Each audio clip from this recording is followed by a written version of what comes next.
Baik, Bapak, Ibu, saudara-saudari sedharma yang berbahagia, kembali kita hadir di sini acara Dhamma Sekaca Online DSO session yang keempat, episode ke-81.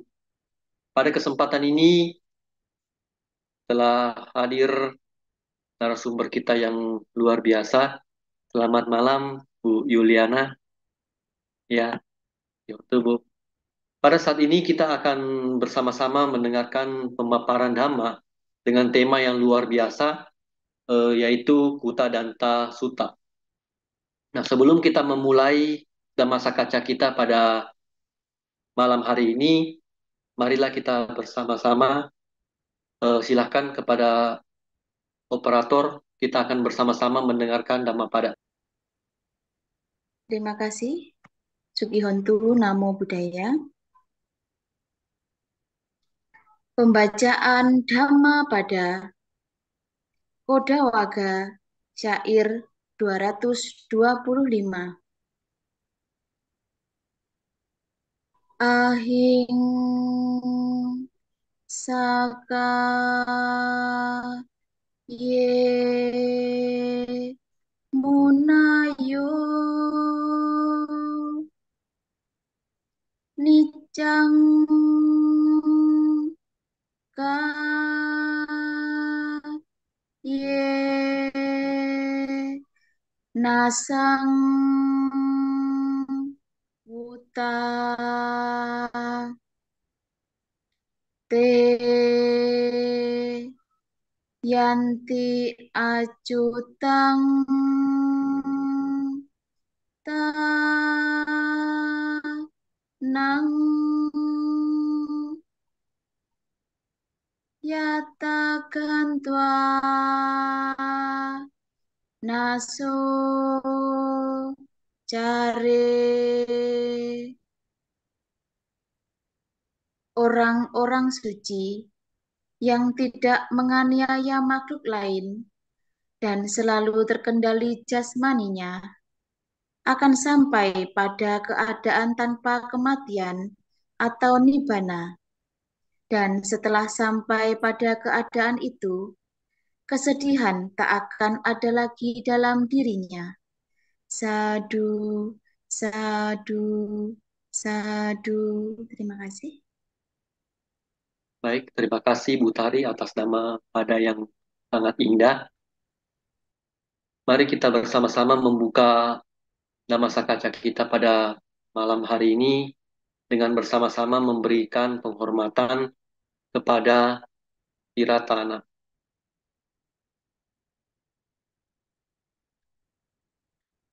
Arahang Samma Sambuddho Bhagawa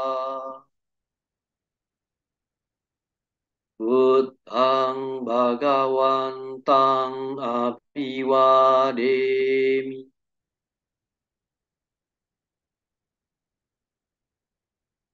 Swakato Bhagavata Dhammo Dhammang Namasami.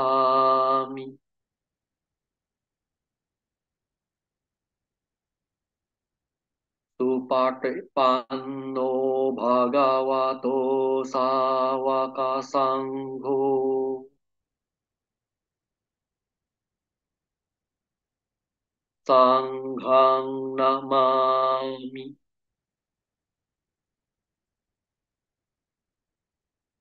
Baik, Bapak, Ibu, saudara-saudari sedama yang berbahagia, seperti yang saya sampaikan tadi, bahwa hari ini kita akan bersama-sama mendengarkan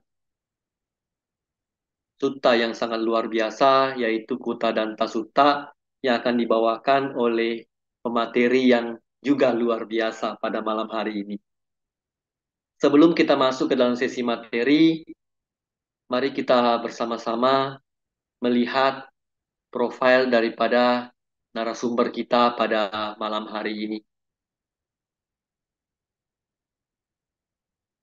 Ibu Yuliana, CSM, CHC, adalah owner dan founder PT Putratel, owner dan komisioner PT Sedayu.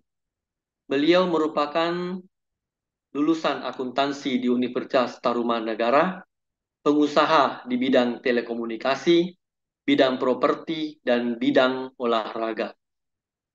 Selain itu, beliau juga merupakan seorang Dhamma penulis buku, penulis kompasioner, motivator Buddhis, fasilitator pra perkawinan WBI, mentor Dhamma Parya Punati, mentor kursus dasar agama Buddha, dan pelatih public speaking. Benar-benar luar biasa profil daripada Ibu Yuliana ini. Baik, untuk menghemat waktu yang ada, karena materi kita cukup luar biasa, saya mempersilahkan kepada Bu Yuliana untuk membawakan materinya. Silahkan, Bu. Ya, baik. Terima kasih kepada moderator, Saudara Kennedy. Ya, selamat malam, Sotihotu, Namo Buddhaya. Budaya. Ya, yang saya hormati Rama Ramani, Bapak Ibu, sahabat Dhamma semua. Semoga dalam kondisi sehat dan bahagia. Nah, baik. Bahagia sekali malam hari ini saya mendapat kesempatan untuk diskusi dengan Bapak Ibu dan teman-teman semua. Sebelum kita mulai, mari kita menghormat Guru Agung kita, mari kita bersikap anjali. Namo tassa bhagavato arahato sama sambuddhassa.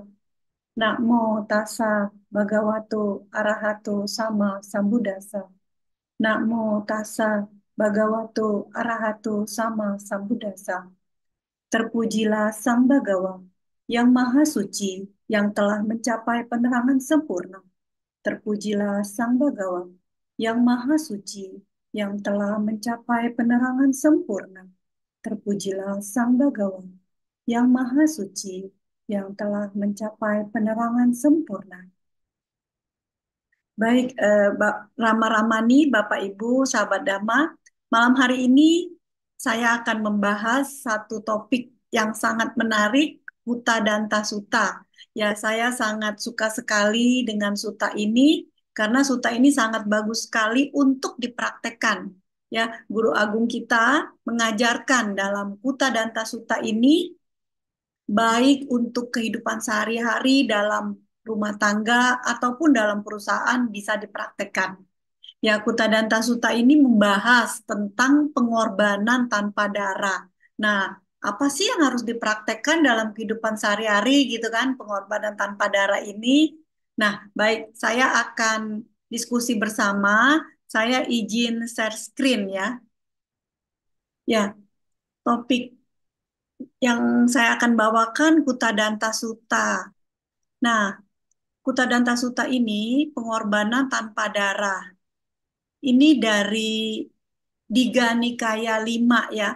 Kita akan lihat dari sini latar belakangnya dulu nih. Saya akan bahas mengenai latar belakang dari Brahmana Kutta Danta. Di sini Brahmana Kutta Danta itu awalnya mendapat wilayah Kanumata. Nah, kemudian Brahmana Kutta Danta ini ingin mengadakan pengorbanan 3 tingkat dengan 16 syarat ya. Kemudian Brahmana Kutta Danta datang kepada Sang Buddha. Sang Buddha lalu memberikan wejangan kepada Brahmana Kutta Danta dengan mengatakan dhamma yang indah di awal, indah di pertengahan, dan indah di akhir. Nah, untuk selanjutnya saya akan bahas dari sutanya ya, saya akan bacakan dari sutanya, dikatakan seperti ini. Demikianlah yang kudengar, pada suatu ketika Sang Bagawa sedang melakukan perjalanan melewati Magadha bersama 500 biku dan beliau tiba di sebuah desa Brahmana bernama Kanumata. Dan di sana beliau menetap di Taman Ambalatika. Pada saat itu Brahmana Kutta Danta sedang menetap di Kanumata, tempat yang ramai, banyak rumput, ya, banyak kayu dan air, dan jagung yang dianugerahkan kepada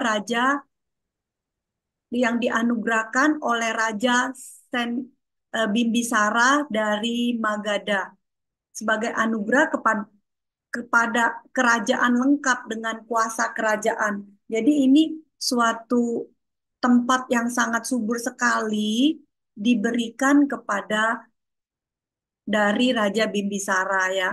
Dan Kutadanta merencanakan upacara pengorbanan besar dengan 700 ekor sapi, 700 kerbau, dan 700 anak sapi, 700 kambing jantan, dan 700 domba. Semuanya itu diikat dalam pengorbanan ya, di sini ya. Nah, Kutadanta Sutta ini ingin merencanakan pengorbanan besar yang seperti dalam sutta tadi dikatakan 700 ekor sapi, 700 ekor kebau, 700 anak sapi, 700 kambing jantan, 700 domba. Banyak ya ini ya pengorbanannya ya. Dan udah direncanakan nih Brahmana Kutadanta ini. Kemudian Brahmana Kutadanta berpikir, aku telah mendengar bahwa Petapa Gotama memahami tentang bagaimana menyelenggarakan dengan baik upacara pengorbanan 3 tingkat dengan 16 persyaratan. Jadi karena Brahmana Kutadanta ini mendengar bahwa Petapa Gotama ini sudah memahami, nah Brahmana Kutadanta ini ingin mendapatkan petunjuk dari Petapa Gotama. Sekarang aku dikatakan Brahmana Kutadanta ini sekarang aku tidak memahami seluruhnya. Persyaratan itu maksudnya ya. Namun aku ingin melakukan pengorbanan besar. Bagaimana jika aku menemui Petapa Gotama dan bertanya kepada Petapa Gotama mengenai persoalan ini? Maka ia mengutus pelayannya untuk menemui para Brahmana dan perumah tangga Kanumata dan memohon agar mereka menunggunya. Nah, kemudian sambil duduk di satu sisi, Brahmana Kutadanta ini berkata kepada Sang Bagawa, "Yang mulia Bagawa, aku telah mendengar bahwa engkau memahami bagaimana menyelenggarakan dengan baik upacara pengorbanan 3 tingkat dengan 16 persyaratan. Sekarang aku tidak memahami seluruhnya, namun aku ingin melakukan pengorbanan besar. Baik sekali jika Petapa Gotama sudi menjelaskan kepadaku. Dengarkanlah Brahmana, perhatikan dengan sesama, dan aku akan menjelaskan. Baik yang mulia, kata Brahmana Kutadanta berkata.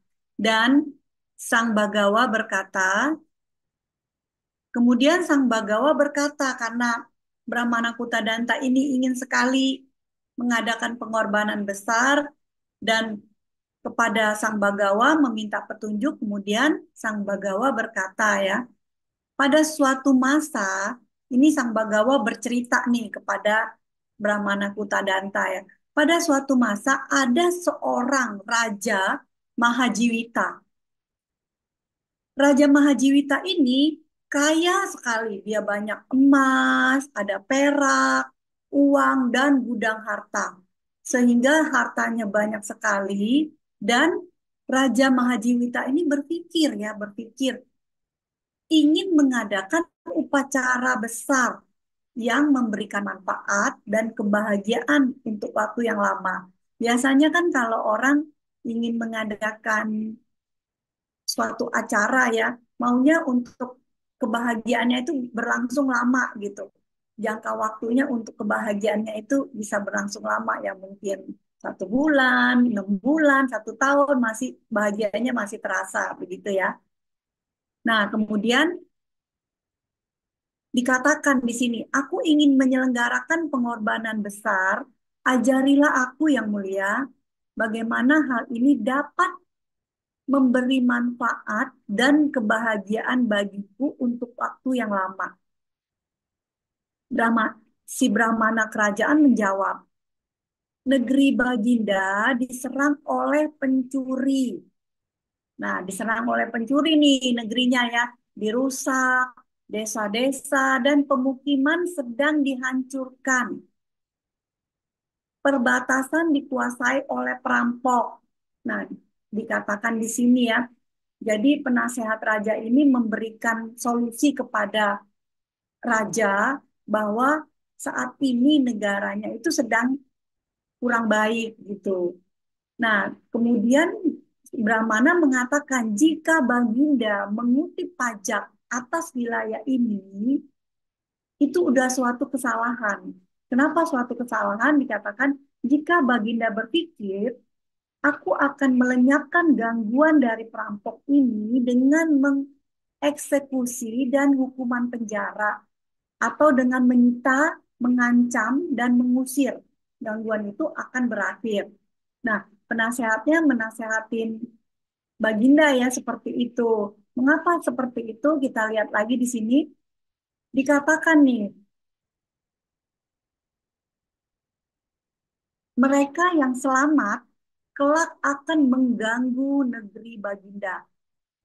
Nah, namun dengan rencana ini engkau dapat secara total melenyapkan gangguan. Jadi dikasih solusi nih, dikasih solusi ya penasehatnya kepada mereka yang hidup di dalam kerajaan ini, yang bermata pencarian bertani dan berternak sapi, Baginda dapat membagikan benih makanan ternak. Jadi Baginda disarankan untuk memberikan kepada mata pencaharian yang misalnya yang bertani, diberikan benih dan ternak. Untuk apa? Supaya mereka bisa bercocok tanam. Nah, dikatakan juga kepada mereka yang berdagang akan diberikan modal. Jadi yang berdagang itu memberikan modal untuk mereka bisa usaha gitu ya. Yang bekerja melayani pemerintahan akan menerima upah yang sesuai. Maka orang-orang ini karena tekun dalam pekerjaan mereka tidak akan mengganggu kerajaan ini lagi. Gitu sarannya ya. Jadi penghasilan Baginda akan bertambah. Negeri ini menjadi tenang dan tidak diserang oleh para pencuri. Dan masyarakat dengan hati yang gembira akan bermain dengan anak-anak mereka dan akan menetap di dalam rumah yang terbuka. Jadi di sini saran dari penasehat ini tentu ini suatu hal yang sangat baik ya, karena ketika rakyatnya udah tentram, juga damai, maka kerajaan juga akan menjadi maju gitu.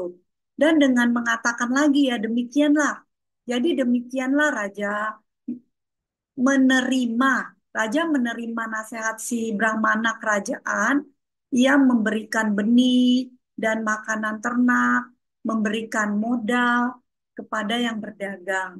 Jadi upah yang sesuai dan masyarakat menjadi bahagia ya. Jadi hatinya bahagia, yang menetap di rumah juga menjadi terbuka. Nah, kemudian raja setelah mengikuti penasehat raja ya, Raja Mahajiwita ini menerima gitu, menerima nasihatnya Brahmana kerajaan. Dia memberi benih, juga memberi ternak untuk peternak dan memberi modal untuk yang pedagang ya, dikatakan lagi memberi upah yang sesuai untuk bagi yang pekerja. Jadi ketika sudah diberikan ini ya tentu bisa semua rakyat bisa bekerja dengan maksimal ya, karena udah makmur gitu kan. Nah, kemudian Raja Mahajiwita ini juga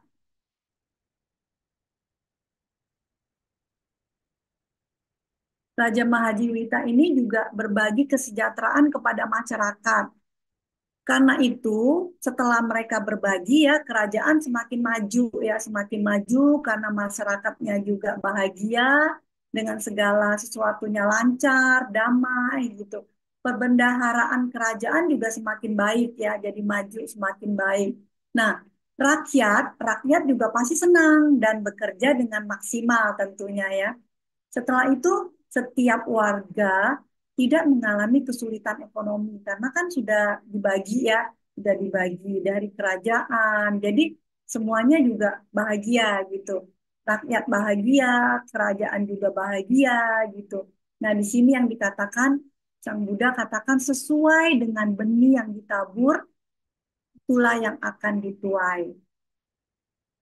Nah, di sini Raja Mahajirita ingin menyelenggarakan pengorbanan agar memberikan manfaat dan kebahagiaan. Jadi balik lagi nih setelah Raja Mahajirita itu memberikan support kepada rakyatnya, dia berpikir ingin kembali ya, ingin kembali mengadakan pengorbanan. Kemudian Raja Mahajirita memanggil Brahmana dan berkata, kan tadi Brahmana udah kasih saran, sekarang Raja Mahajirita memanggil lagi Brahmana ya, dikatakan, aku telah melenyapkan gangguan dari perampok, katanya, sudah menuruti permintaanmu, pendapatanku bertambah gitu.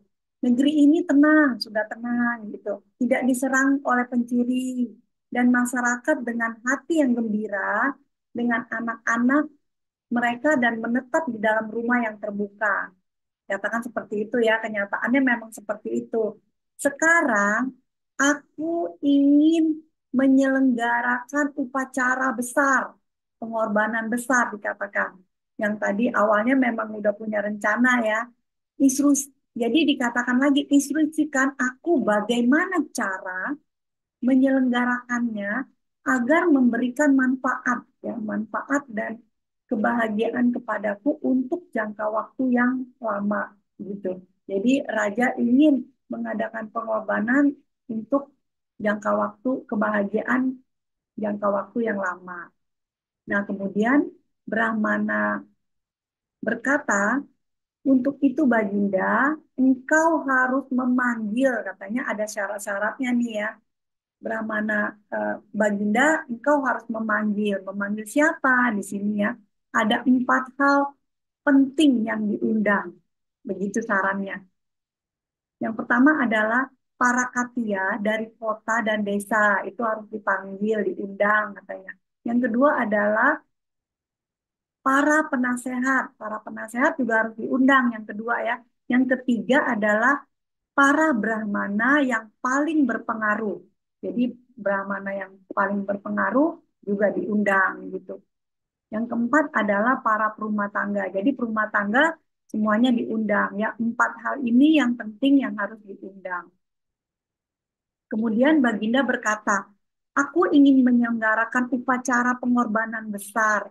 Bantu aku tuan-tuan agar ini memberikan manfaat.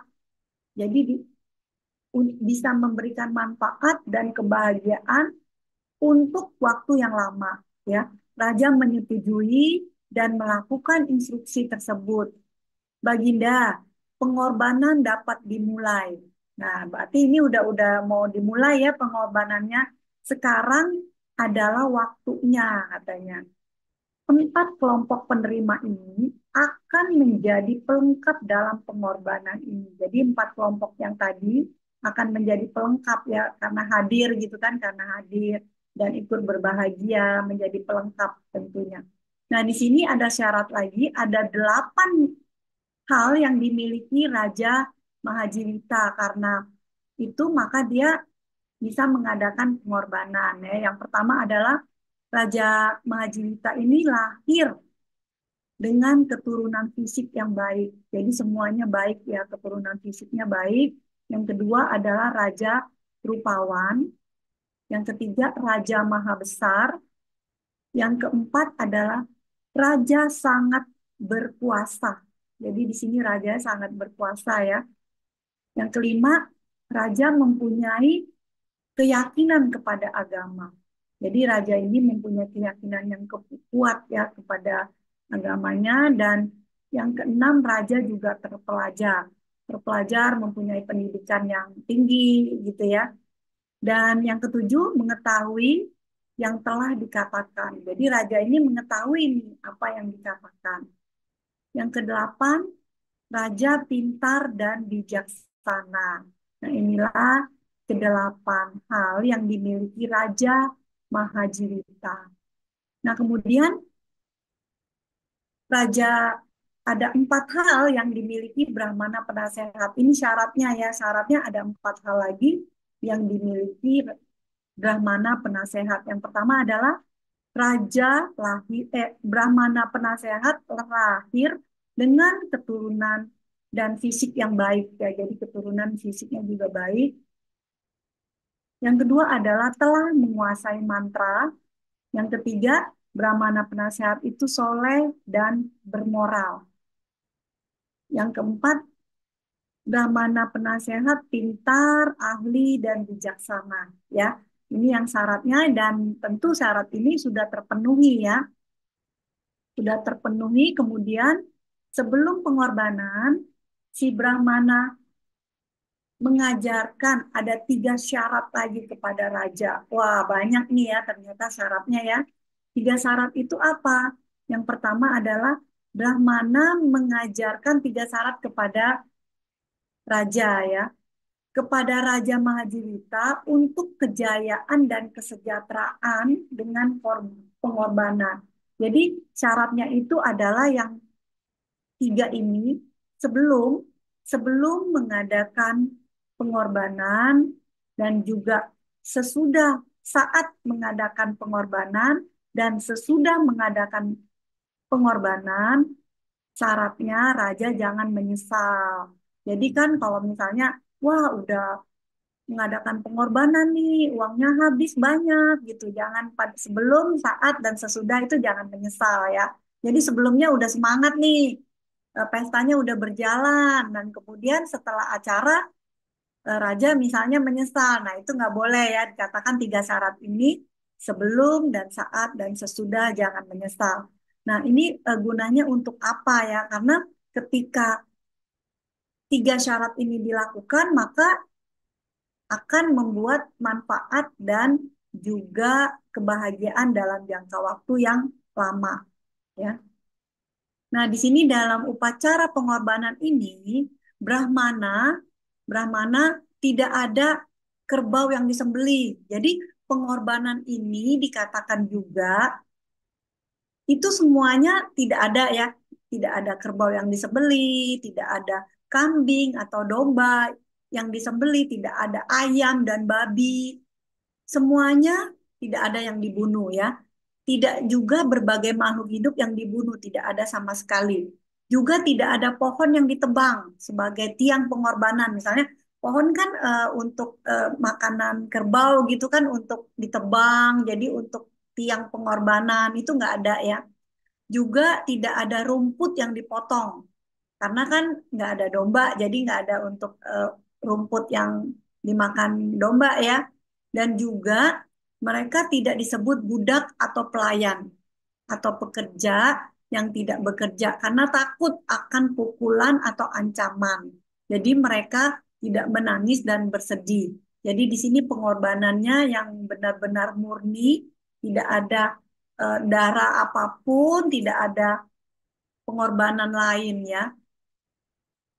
Nah, tetapi mereka ingin melakukan sesuatu yang akan dilakukan dan mereka tidak ingin melakukan tidak melaku, tidak melakukan. Mereka melakukan apa yang mereka inginkan.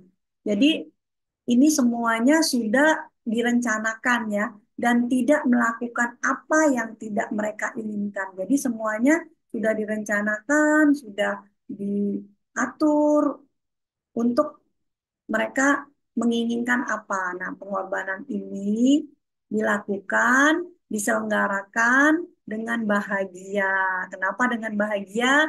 Ya ini dilakukan semua ya dengan ghee, ada minyak, madu, dadi, dan mentega. Jadi semua ini adalah pengorbanan yang dipersiapkan.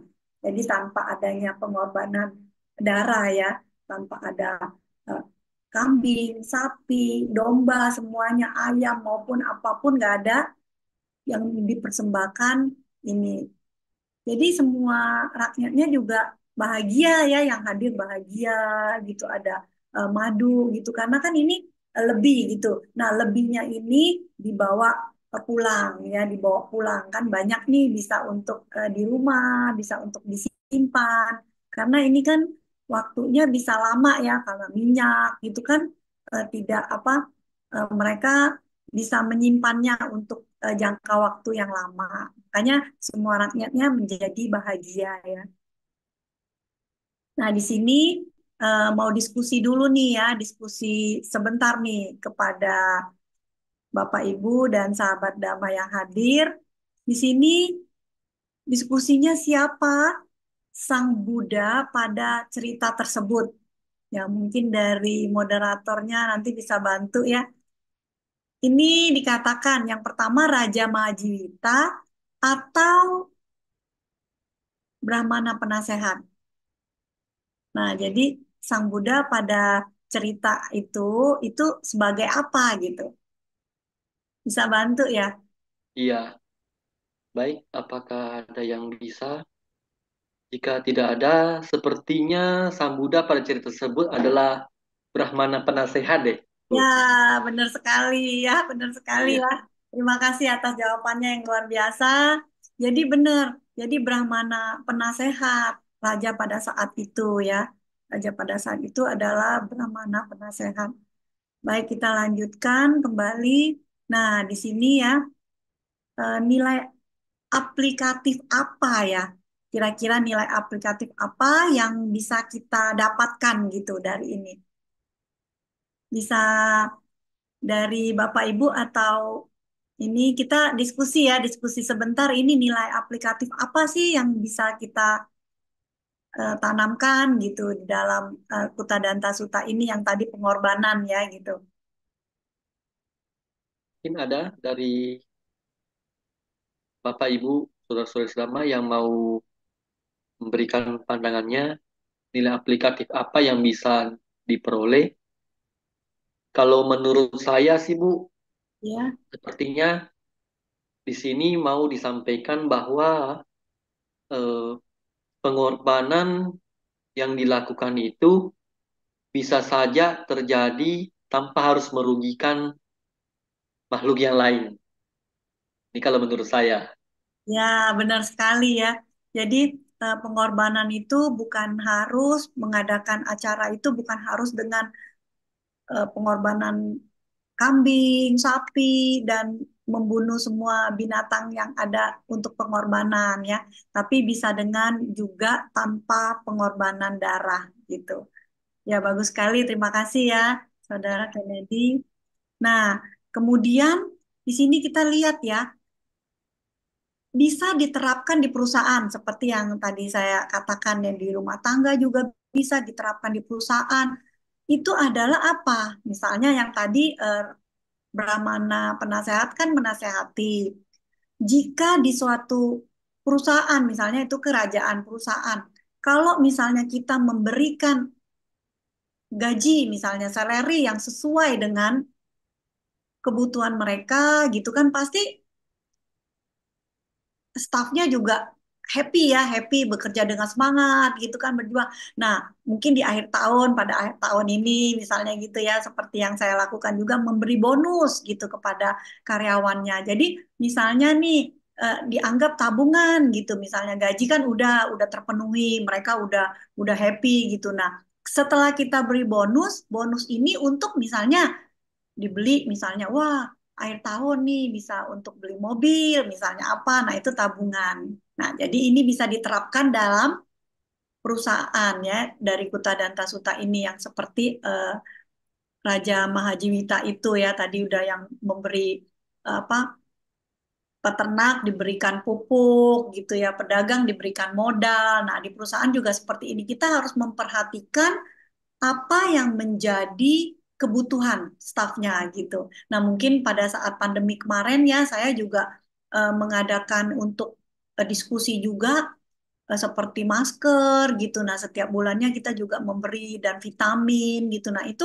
membuat karya stafnya juga merasa wah diperhatiin dan juga sehat badannya bisa bekerja gitu ya karena saya di bidang telekomunikasi kebetulan memang nggak libur gitu, kita tetap masuk terus dan ya ini kami memfasilitasi semua staf dengan vitamin dan juga obat-obatan ya. Ada juga sih yang kena gitu kan, malah bukan hanya stafnya aja, malah karyawan punya orang tuanya gitu yang sakit. Waktu itu kan nggak bisa ke rumah sakit ya karena udah full. Nah, itu kita yang mensupport obatnya gitu. Jadi di sini stafnya itu merasa wah ini diperhatikan juga bekerja dengan semangat gitu, tidak ada beban karena orang tuanya udah sembuh gitu. Ya ini yang diterapkan di perusahaan. Nah, kemudian ada lagi ya, ya kemudian yang Mulia Gotama dikatakan Brahmana Kutadanta ini bertanya lagi nih kepada yang Mulia Gotama, adakah pengorbanan yang lain yang lebih sederhana, yang lebih mudah, yang lebih berbuah?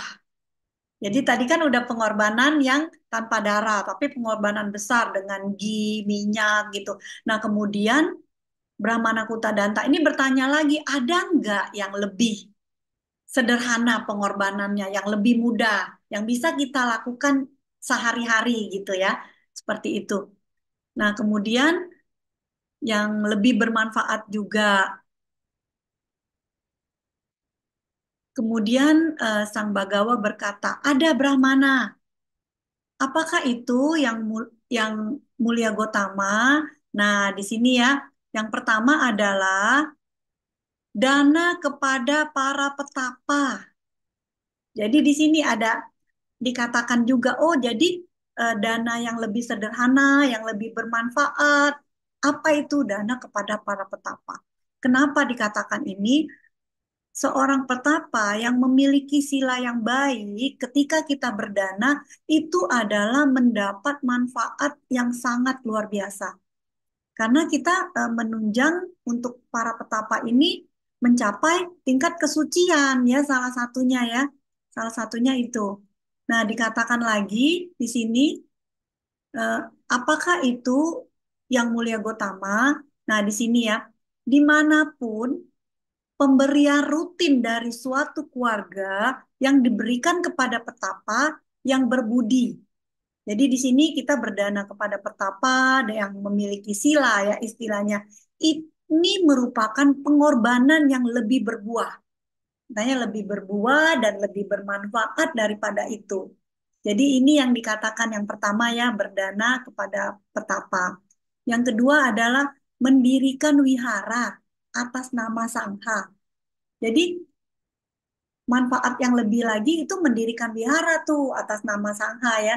Jadi kita misalnya nih mempunyai dana yang lebih, ya udah kita diriin wihara gitu. Bisa juga kita ajak ya misalnya, ah nggak bisa sendiri nih karena wiharanya besar, ya udah ajak yang lain gitu sama-sama. Ketika wiharanya didana oleh banyak orang, maka nantinya banyak juga yang pengikutnya gitu. Ya, jadi ini sangat bermanfaat sekali. Nah, ini dikatakan lagi di sini, Brahmana, jika siapa saja yang menyediakan tempat tinggal bagi sangha yang datang dari 4 penjuru, ini merupakan pengorbanan yang lebih bermanfaat. Jadi lebih bermanfaat sekali ya dana petapa dan juga ini eh, mendirikan wihara ya, wihara untuk para sangha ya, tentunya para bhikkhu. Nah, yang ketiga adalah memiliki keyakinan kepada Buddha, Dhamma, dan Sangha. Jadi memiliki keyakinan ini sangat penting dan memberikan manfaat yang sangat luar biasa ya. Nah, dikatakan di sini, Brahmana, jika siapa saja dengan baik yang tulus berlindung kepada Buddha, Dhamma, dan Sangha, ini merupakan pengorbanan yang lebih bermanfaat daripada 3 yang sebelumnya. Jadi ini sangat bermanfaat sekali ya jika kita bisa memiliki keyakinan kepada Buddha, Dhamma, dan Sangha, kita itu sudah mengadakan pengorbanan yang sangat luar biasa. Karena apa? ketika kita memiliki keyakinan, kita itu akan berbuat kebajikan tanpa ragu-ragu gitu. Kan kita udah yakin nih, yakin kepada Buddha, Dhamma, dan Sangha. Apa yang diajarkan Sang Buddha, apa yang diajarkan dalam Dhamma, kita yakin dan kita melakukannya tanpa ragu-ragu, dan ketika kita melakukan dengan tanpa ragu-ragu, dengan yakin, maka kemajuan batin kita juga akan bertambah. Nah, ini yang lebih bermanfaat lagi ya. Nah, kemudian yang keempat adalah menjalankan sila ya, menjalankan sila. Apa dengan menjalankan sila itu lebih bermanfaat? Nah, dikatakan ini, Brahmana, jika siapa saja dengan hati yang tulus melaksanakan sila, yaitu menghindari membunuh makhluk hidup. Yang kedua adalah menghindari mengambil apa yang tidak diberikan. Yang ketiga, menghindari hubungan seksual yang sesalah, juga menghindari berbohong, dan menghindari minum-minuman keras dan obat-obatan yang mengakibatkan lemahnya kesadaran. Jadi ketika siapa aja dengan tulus hati melaksanakan sila, ini adalah pengorbanan yang lebih bermanfaat dari empat yang sebelumnya ya. Jadi benar-benar menjalankan sila ini sangat baik sekali ya, sangat baik sekali, karena dengan menjalankan sila kita tentu akan terlahir di alam bahagia. Dengan menjalankan sila aja loh, kehidupan kita akan baik, tentunya akan terlahir di alam bahagia. Kehidupan sekarang udah bahagia, kehidupan yang akan datang juga lebih bahagia lagi. Ya, di sini kemudian yang kelima adalah melatih diri pada masa Buddha masih hidup. Jadi melatih diri pada masa Buddha masih hidup itu maksudnya apa? Seorang siswa pergi meninggalkan keduniawian dan mempraktekkan moralitas dan seterusnya. Ini pada saat zaman Sang Buddha ya. Pada saat sekarang bisa banyak sekali juga wihara atau suatu tempat retret yang mengadakan pabajan misalnya ya, samanera, samaneri. Nah, ini bisa dipraktekkan ya kalau untuk sekarang. Demikianlah seorang biku yang sempurna, dikatakan darah molaritas, ia mencapai 4 jana.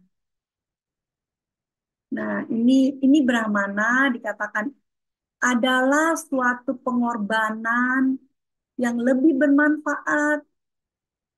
Ia mencapai berbagai pandangan terang. Ia mengetahui tidak ada yang lebih jauh di dunia ini.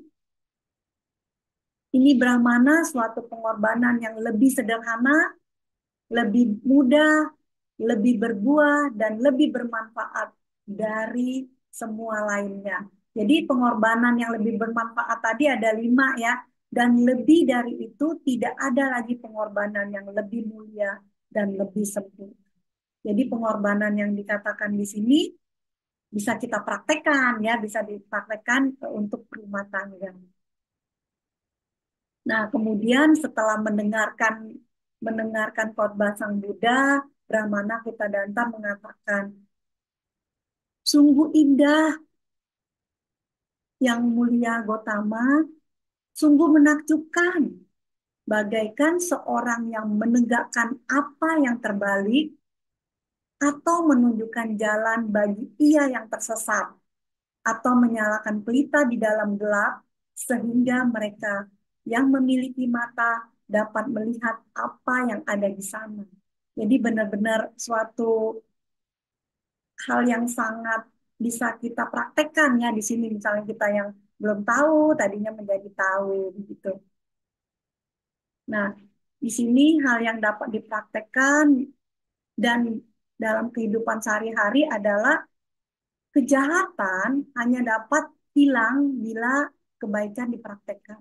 Jadi yang tadi perampok ya, bukan dengan um, dikurung atau dipenjara gitu, tapi diberikan sesuatu yang bisa membuat mereka menjadi sejahtera gitu. Yang kedua, jangan menyesal ketika sebelum, saat, dan sesudah berdana. Yang ketiga adalah memberikan apresiasi bagi yang baik. Nah, ini untuk yang di perusahaan ya, di perusahaan atau di rumah tangga misalnya yang mempunyai anak, anaknya berprestasi, ya udah kita berikan apresiasi yang baik gitu. Bergembira dan percaya diri bila menjalankan kehidupan tanpa celah. Ya, eh, ini dari sharing saya dari Kuta dan Tasita. Mungkin nanti ada sesi tanya jawab ya. Sampai di sini sharing saya. Saya kembalikan kepada moderator. Baik, terima kasih atas sharing Dhamma yang telah diberikan oleh Ibu Yuliana. Sharing Dharma yang cukup luar biasa juga, yang diambil dari tiga nikaya. Baik, Bapak Ibu, saudara-saudari sedama yang berbahagia, baik yang melalui Zoom maupun lewat YouTube, kami akan membuka kesempatan bagi rekan-rekan sedharma yang ingin bertanya atau yang ingin sharing Dhamma bersama Ibu Yuliana, maka silakan untuk raise hand atau menuliskan pertanyaannya dalam kolom chat. Sebelum itu, mungkin saya akan mengawali. Ini ada sedikit catatan yang tadi saya mengikuti sharing Dhamma dari Ibu Yuliana. Saya agak sedikit penasaran, Bu, tentang tadi kan Ibu mengatakan bahwa hmm, salah satu pengorbanan yang cukup besar adalah ketulusan hati berlindung kepada Buddha, Dhamma, dan Sangha.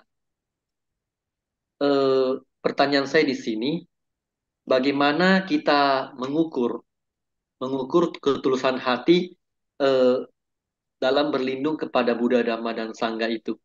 Karena seperti yang kita ketahui, banyak sekali teman-teman kita yang menyatakan berlindung kepada Buddha, Dhamma, dan Sangha, tetapi apa yang dikatakan kadang-kadang tidak sesuai dengan apa yang dia lakukan. Kira-kira bisa di-sharing sedikit, Bu? Ya, baik. Terima kasih atas pertanyaannya ya, Saudara Kennedy. Jadi gini, biasa kan kalau misalnya kita nih melaksanakan sila ya, sila kadang kan kita bilang begini ya, kita sendiri yang bilang gini, saya sudah nih melaksanakan sila gitu, tapi kenyataannya kan enggak gitu. Bagaimana taunya kita mengukur ketulusan hati kita?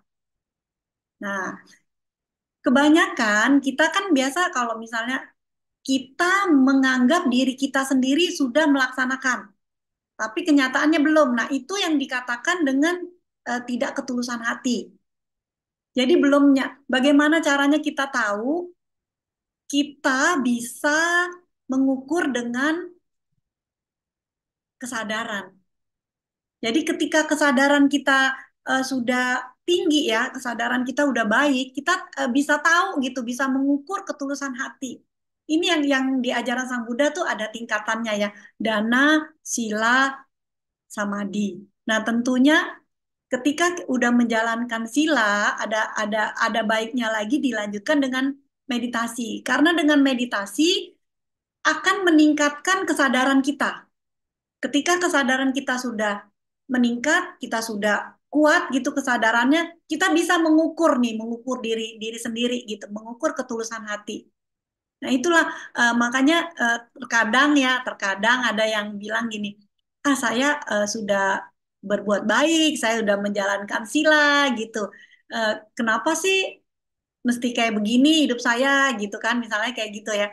Padahal sebenarnya dia itu tidak menjalankan sila, tapi menurut dia dia menjalankan gitu. Nah, inilah pentingnya ketulusan hati. Ketulusan hati itu sebenarnya yang tahu adalah diri sendiri. Namun ketika seorang belum mempunyai kesadaran yang tinggi, itu biasanya tidak bisa mengkoreksi diri gitu. Yang koreksi malah orang lain gitu. Jadi kadang kan berpandangan salah ngotot gitu. Oh, saya dengan tulus kok, dengan tulus hati kok gitu kan. Padahal apa yang diucapkan itu belum tentu sesuai dengan apa yang dilakukan gitu. Sering nggak kita pernah dengar ya ada orang, enggak saya nggak mencuri kok, orang jelas-jelas dia ngambil gitu kan. Pernah kayak gitu, itu dari hal mencuri, apalagi yang lain ya, misalnya minum gitu. Eh, Sila kelima, ada yang minum masih ngakunya nggak minum gitu. Pernah nggak seperti itu? Kita sering dengar ya, ada enggak saya nggak minum gitu kan. Nah itu padahal karena apa? Kesadaran mereka nggak ada, nggak mempunyai keyakinan yang kuat gitu. Jadi apa ya?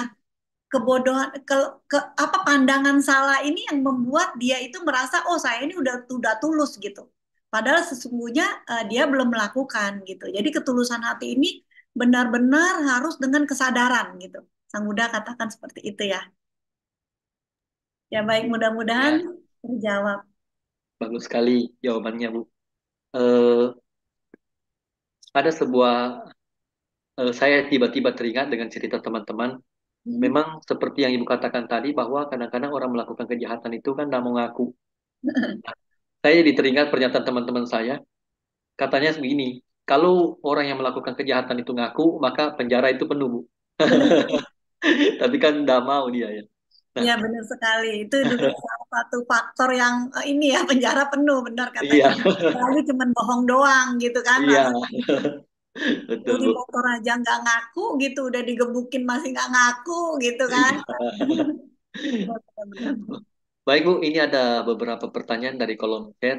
Hmm. Yang pertama, Bu, ini mungkin bisa tolong di-sharing, Bu, tentang bagaimana jika kita sebagai pengusaha Hmm. dengan tidak melanggar sila. Nah, bagaimana pengusaha itu dikatakan menjaga sila bisa membawa bisnis yang makin baik. Nah, karena begini, Bu, kadang-kadang beberapa teman mengatakan kalau kita menjadi pengusaha yang jujur itu sulit untuk menjadi kaya. Nah, jadi harus ada sedikit belok-beloknya begitu supaya bisa mendapatkan pundi-pundi yang lebih banyak. Nah, mungkin bisa di-share, Bu, bagaimana kita bisa menjaga sila dengan baik dan bisa juga menjadi pengusaha yang sukses. Oh, Silakan. baik, terima kasih pertanyaan yang sangat luar biasa ya. Jadi gini, dari ini sudut pandang dari Sang Buddha dan juga yang saya praktekkan gitu kan. Jadi kalau misalnya satu perusahaan memang benar sih ada yang bilang seperti itu ya. Aduh, kalau misalnya nggak jujur dikit-dikit lebih maju lah gitu kan, gitu kan. Nah, kenyataannya seperti ini. Misalnya kita pedagang aja ya. Ketika kita berdagang dengan jujur, misalnya bajunya bagus, online aja misalnya. Kan sekarang banyak online tuh yang nipu-nipu gitu ya. Nggak ini, misalnya ini tanda kutip ya, bukan semua online yang begitu gitu. Jadi kalau misalnya semua dengan jujur, misalnya apa yang dia beri itu memang bagus, pelanggannya mau lagi nggak datang? Mau ya, jadi semua jadi ketika dia benar-benar memberikan yang bagus, ya udah pelanggan datang lagi. Nah, yang terpenting adalah misalnya servis ya, jasa, misalnya jasa gitu. Kita harus benar-benar rajin gitu, rajin dalam arti stafnya itu benar-benar mengkondisikan supaya tidak terbengkalai, apa misalnya pengiriman barangnya, misalnya apa gitu. Nah, itu perlu dijaga itu. Jadi komitmen, tanggung jawab, disiplin itu penting sekali dengan uh, kejujuran tentunya ya. Kalau misalnya dengan kejujuran, menurut saya sendiri itu tanggapan dari pelanggan itu menjadi lebih maksimal ya. Bukan dalam arti gini, kejujuran kalau misalnya dilakukan, usahanya bisa tambah maju. Iya, benar. Karena ketika kejujuran itu menjadi modal untuk perusahaannya, orang jadi percaya gitu. Oh, benar nih. Perusahaan itu benar-benar loh, bagus loh. Waktunya tepat, pengiriman barangnya misalnya. Nggak pernah tuh barangnya cacat. Kalau barangnya cacat dikembaliin gitu. Nah itu yang menjadi perusahaan itu bisa maju. Ini yang jangka waktu yang panjang. Kalau kita mau jangka waktu yang pendek doang bisa sih dapat untung langsung. Misalnya kita bohongin 100 jadi jual 1 juta langsung dapat 900 untung kan, untung besar gitu. Tapi untuk jangka waktunya pendek gitu. Orang hanya satu kali doang belinya. Bener nggak? Orang kan udah, aduh, kemarin saya udah dibohongin satu kali, nggak mau lagi deh gitu. Nggak mungkin dia mau beli lagi. Tapi kalau yang jujur, walaupun sedikit, tapi jangka waktunya panjang, orang akan kembali lagi beli. Karena apa? Mereka happy. Happy tentunya kan, wah ini jujur nih, nggak bohong-bohong nih. Terus bagus kualitasnya gitu. Nah ini ya, jadi nggak, maksudnya kejujuran itu penting dan juga dilaksanakan, pasti perusahaan akan maju. Karena dengan kejujuran, stafnya juga semua jadi lancar kan, stafnya juga, oh iya ya kita harus jujur, semuanya jujur, dan saling mendukung gitu tentunya. Ya, kalau saling bohong kan lebih repot lagi kan. Ini yang mana yang benar gitu. Jadi yang enggak ini gitu. Ya, mudah-mudahan terjawab. Iya, bagus sekali jawabannya, Bu. Berarti bisa kita katakan bahwa walaupun misalnya ini tadi nyambung dengan jawaban Ibu, Ya. kalau misalnya staf kita yang berbeda keyakinan dengan kita, berarti artinya boleh nggak Bu kita arahkan mereka untuk mengenal Dhamma secara tidak langsung, misalnya dengan kejujuran, dengan tidak berbohong, dengan seperti itu ya. Ya, bagus sekali ya pertanyaannya ya. Ini yang dikatakan Dhamma itu sesungguhnya adalah universal. Jadi ajaran Sang Buddha itu bisa kita praktekkan tanpa kita harus mengajak masuk ke Buddhis. Oh Jadi iya, semuanya gitu. Jadi kita bisa terapkan misalnya 5 latihan sila. Misalnya kita bilang gini ya, maksudnya kan tidak berbohong. Kalau kamu tidak berbohong, juga penilaian di dalam ini kamu untuk kenaikan gaji atau bonus itu akan lebih besar. Karena apa? Perusahaan jadi percaya sama kamu gitu. Kan bilang gitu. Secara nggak langsung nih. Padahal kita nggak bilang ini 5 sila loh, nggak usah ngomong gitu 5 sila. Ntar dia bingung apa itu sila, Pancasila gitu kan. Tapi kita secara tidak langsung kita mempraktekkan ajaran Buddha di dalam staf kita, perusahaan, bahkan keluarga. Ya saya pun di rumah ya mbak-mbak di rumah gitu, mbak jangan bunuh gitu kan, lagi-lagi nyapu mau bunuh. Itu biasanya semua tuh digencet-gencet sama mbaknya sampai wah sampai sekarang di rumah nggak ada yang bunuh gitu. Jadi sapu aja mbak. Oh iya bener juga ya non gitu lebih enak gitu. Iya katanya gitu. Jadi bisa bisa diterapkan di perusahaan, di rumah maupun gitu. Kita juga menganjurkan kenapa? Ini kan mau hidup gitu. Kayak mama saya bilang mama saya kan dulu kalau kecoa, mama tuh anti banget sama kecoa ya. Mama saya udah almarhum. Dan setiap kali saya suatu hari pergi nih ke rumah mama gitu. Mama lagi, mau mau bunuh kecoa. Terus saya bilang, Ma jangan. Kenapa? Kecoanya juga mau hidup gitu. Biarin aja gitu. Akhirnya saya nasihatin mama gini, ambil sapu, disapu keluar gitu. Bilang aja ya, hati-hati ya kecoa di jalan gitu. Nah jadi mama sekarang seneng. Mama kan megang apa kecoa itu berani ya sama mama ditangkap terus dibawa keluar di jendela terus kecoanya jalan keluar sampai didoain hati-hati ya kecoa semoga berumur panjang dan selamat di perjalanan. Nah itu kan jadi happy gitu kan, kita juga happy gitu. Bisa itu diterapkan di perusahaan juga gitu ya. iya, baik sekali sharingnya Bu ya. Ya. Bagi rekan-rekan sedama yang ingin bertanya langsung kepada Bu Yuliana, boleh mungkin raise hand ya, supaya kita bisa ini, karena ini kesempatan yang sangat langka, Ibu Yuliana cukup bagus dalam menjelaskan pada kesempatan ini. Jika belum ada, ini ada satu pertanyaan Bu dari kolom chat lagi. Perkenalkan, nama saya Arya Putra Bodi Kusuma dari Bekasi. Saya mau bertanya, yang pertama, bagaimana cara menghilangkan malas bangun pagi? Dan yang kedua, bagaimana cara melakukan meditasi setiap hari? Ini pertanyaan dari Arya Putra Bodi Kusuma dari Bekasi. Silakan. Ya, baik. Terima kasih ya, Saudara Arya. Wah, pertanyaannya luar biasa. Dari pertanyaan aja udah tahu nih bahwa dia mempunyai semangat yang luar biasa ya. Tadi dikatakan apa bangun pagi dan juga meditasi ya. Eh, bangun pagi. Nah, caranya gini, ini berkaitan nih pertanyaannya, berkaitan. Bangun pagi itu tujuannya meditasi gitu, karena saya sendiri ngelakuin itu ya. Caranya gampang, tapi pelaksanaannya harus dengan semangat ya, tentu semangat. Jadi gini, kan kalau kita mempunyai tekad, saya bertekad nih bangun pagi gitu kan, bangun pagi, pasang pasang alarm nih. Setelah pasang alarm bunyi, kita pasti suka gini, matiin lagi, kita tidur lagi gitu. Wah, ini. Nah, terus udah gitu matiin lagi, tidur lagi.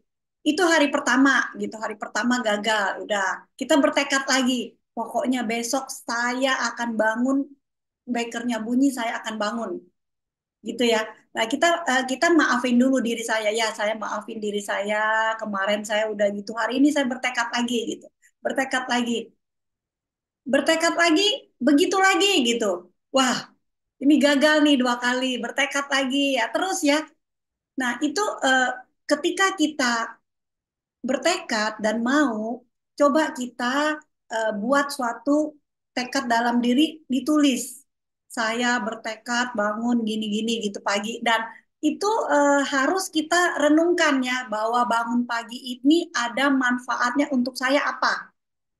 Jadi saya udah belajar LOA juga ya, Law of Attraction. Ini berkaitan dengan ajaran Sang Buddha juga loh ternyata loh. Jadi pikiran adalah pemimpin, pikiran adalah pelopor. Ketika kita memang mempunyai tekad yang kuat dan berpikir kita pasti bisa, itu kita lakukan pasti bisa. Tapi ketika kita bilang, ah udah deh, saya belum bisa nih kayaknya udah gagal lagi gitu. Nah, kita tekadkan lagi bahwa sebelum tidur, kita ngomong dulu, hari ini, malam ini saya tidur dengan nyenyak, tenang, dan bahagia. Ini ajaran dari Bante ya. Dan bilangnya gini, saya bertekad besok bangun pukul 5, bilangnya gitu. Nah, baru tidur nih, baru tidur. Besok gagal, kita lakukan lagi. Dan itu dengan kesadaran ya. Dengan kesadaran. Nah, ini ada kaitannya dengan meditasi. Kenapa? Ketika tadi kan dikatakan bagaimana sih caranya untuk biar meditasi. Jadi, ketika kita udah bangun pagi untuk meditasi, saya sendiri tiap hari bangun jam 4.30. Meditasi, kemudian baru aktivitas yang lain. Ya, jadi tentunya ini suatu tekad, harus dijalankan tekad yang kuat dulu, juga afirmasi malam ya. Jadi kita bertekad, saya bangun pukul berapa gitu, dengan wajah yang segar dan bahagia gitu. Jadi kita udah tahu nih, pikiran kita membuat diri kita itu sendiri akan semangat gitu. Ya, jadi seperti yang ajaran Sang Buddha, pikiran adalah pemimpin, pikiran adalah pelopor. Kita arahkan pikiran kita, jasmani kita ini akan nurut nanti. Akan nurut untuk bangun pagi, ketika beker bunyi ya kita bangun gitu. Ya, mudah-mudahan ini bisa menjawab ya. Jika belum ini boleh diiniin lagi dari Saudara Arya ya tadi ya. Iya, benar dari Saudara Arya. Ya, bagus sekali sharing namanya. Terus ini ada pertanyaan lagi Bu dari kolom chat, kali ini dari YouTube, dari Ya. Medula Oblong Latak 1. Nah, ini nama YouTube-nya Bu ya. Agak aneh, tapi demikianlah yang terbaca di sana. Malam Bu Yuliana, kalau Fangsen tujuannya buat penyembuhan, dibandingkan dengan orang yang mengambil sila ditambah dengan Fangsen, eh, atau dibandingkan dengan orang yang melatih sila saja, ini kira-kira, eh, oh sorry, maaf Bu ya, saya ulang pertanyaannya. Malam Bu Yuliana, kalau Fangsen tujuannya buat penyembuhan dibandingkan dengan orang yang mengambil sila tambah Fangsen, dibandingkan dengan orang yang melatih sila tambah Fangsen, ditambah dengan tekad untuk pengikisan loba, dosa, dan moha, yang manakah yang lebih bermanfaat dan kenapa? Ini pertanyaan dari kolom chat YouTube. Ya, baik. Selamat malam juga. Terima kasih atas pertanyaannya yang sangat luar biasa ya ini ya.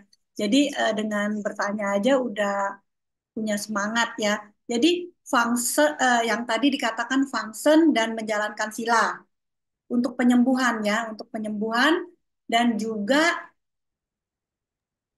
Function function menjalan function aja dan function tujuannya penyembuhan. Function tujuannya ini ada pertanyaannya Bu, tertulis di sini. Function tujuannya buat penyembuhan eh, versus orang yang mengambil sila tambah function dibandingkan dengan orang yang melatih sila function dan dibarengi dengan tekad untuk pengikisan loba dosa dan moha. oh iya iya ya, saya ngerti deh pertanyaan. Jadi dia ini kalau function cuman untuk oh ya saya untuk penyembuhan gitu. Iya, Yang satunya untuk mengikis loba, dosa dan moha ya. iya, Tentunya yang baik adalah yang terakhir dengan apresiasi untuk pengikisan loba, dosa dan moha. Karena apa? Ketika kita function untuk penyembuhan, itu menjadi serakah lagi kita. Kenapa? Kita mau diri kita sehat nih dengan saya berdana function gini, berarti saya mengharapkan saya sehat gitu, penyembuhan kan. Itu menjadi keserakahan lagi gitu. Jadi yang terbaik adalah yang kedua, yaitu dengan mengikis loba, dosa, dan moha. Tujuan dari berdana itu kan sesungguhnya ajaran Sang Buddha adalah berarti melepas. Ketika sudah melepas, ya udah kita lepas. Jangan berharap lagi. Ketika kita berharap lagi, yaitu menimbul keserakahan yang baru gitu. Orang ada berharap, memang sih banyak yang bilang, oh saya ketika function nanti bisa sembuh nih gitu kan, pikirannya gitu, sembuh udah saya function dan mendoakan semoga saya sembuh gitu, tanpa doa pun itu udah ngikut gitu, jadi pasti sembuh gitu. Karena apa? Kan tujuan function adalah berdana. Ketika kita sudah berdana melepas ya otomatis kemelekatan kita udah lepas ya, penyakit juga lebih ringan gitu, tanpa diminta pun sudah akan terjadi dengan pikiran baik, ucapan baik, dan perbuatan baik tentunya.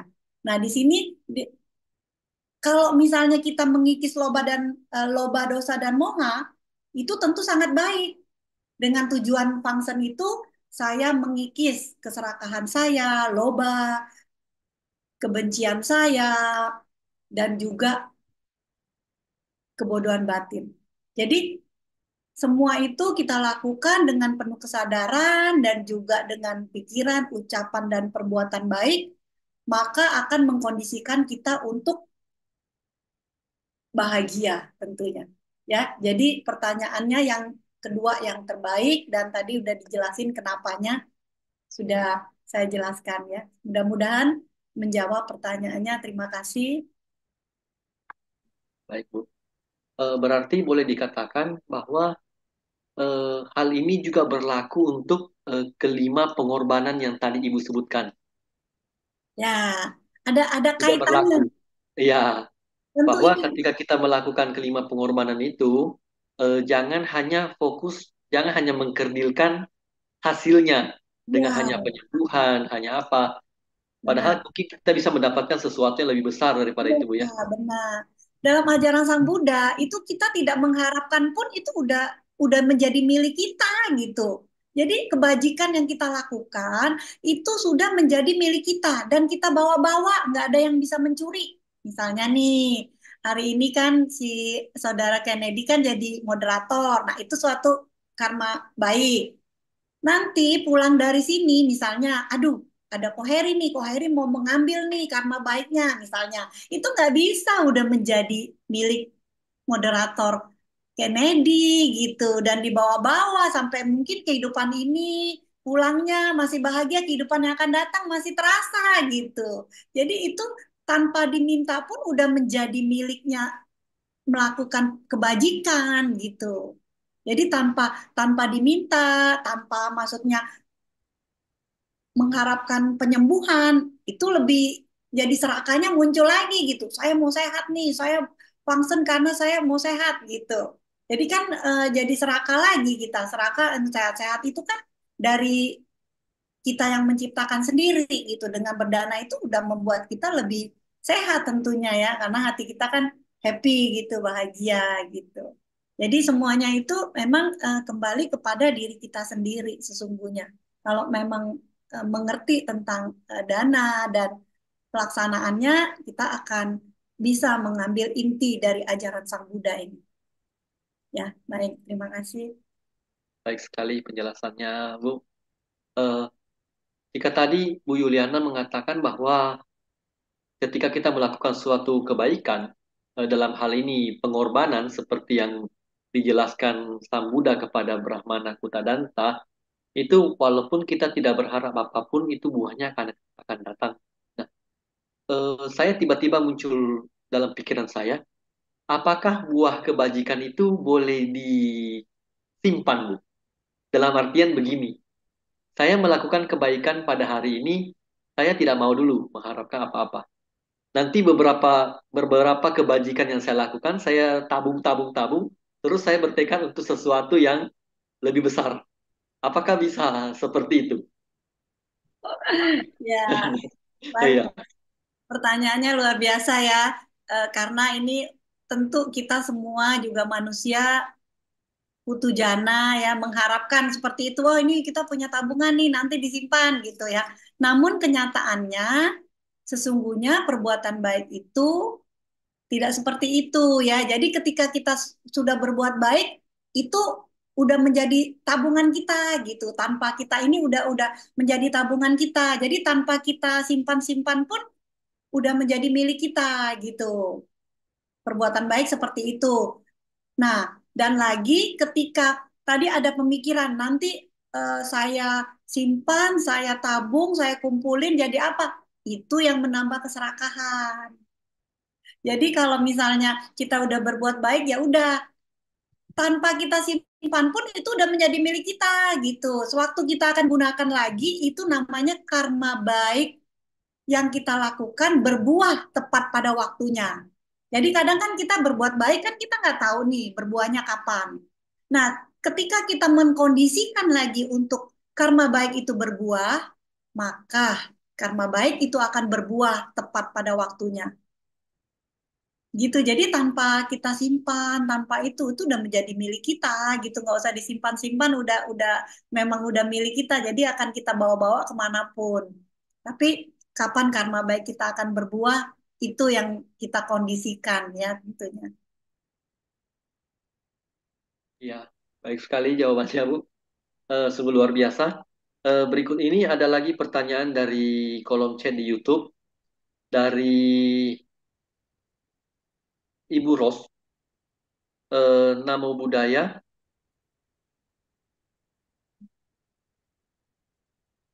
Namo Buddhaya izin bertanya, jika tidak tahu kualitas dari si pertapa, tetapi berdana saja karena hendak ikut bantu kehidupannya, apakah juga kualitas menjadi berkurang? Terima kasih. Ya, baik. Terima kasih pertanyaannya Ibu Ros. Udah yang dari YouTube ya, melihat terima kasih udah bergabung di YouTube, di Zoom ini dan di YouTube. Ini kalau misalnya kita nggak tahu nih pertapa atau bukan ya, maksudnya tadi ya kualitas dari pertapa itu akan mengurangi nggak untuk kita ini kita ya, apa maksudnya dana kita. Itu sesungguhnya kalau misalnya kita tidak tahu pun itu tidak mengurangi ya.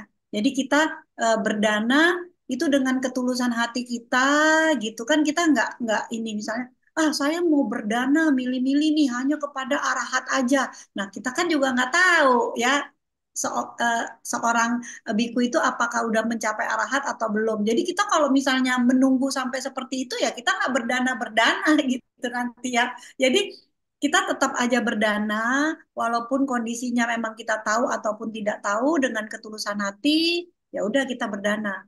Nah, yang paling penting lagi ketika kita berdana itu harus dengan hati gembira. Jadi tadi yang udah dikatakan juga Sang Buddha, sebelum melakukan dana, pada saat melakukan dana dan sesudah melakukan dana itu tidak boleh menyesal, harus dengan gembira. Karena apa? Ada kan yang berdana pagi-pagi masak, mau dana ke Biku Sangha nih, ya, ke Bante gitu. pada saatnya menyerahkan ke Biku Sangha dengan hati gembira.